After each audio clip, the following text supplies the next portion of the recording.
So, yung balance budget. So, yung balance budget daw equal yung revenues tsaka expenditures.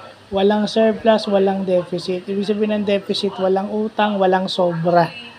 So, yun yung napakahirap. So, ang components daw ng balance budget is revenues is equal to expenditures. Kung ano yung kinikita mo, yun din ang ginagastos mo.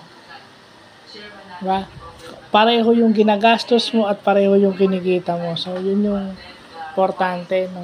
Mahirap, easier said than done nowadays. So, magandang natutunan natin yung definition ng balance budget. As a reminder to us. So, yun yung magandang natutunan natin ngayon, Lunes na Lunes. First day of business. Di ba? Kasi minsan, yan ang kulang minsan eh. Walang company o bibira sa company yung magkaroon ng balance budget.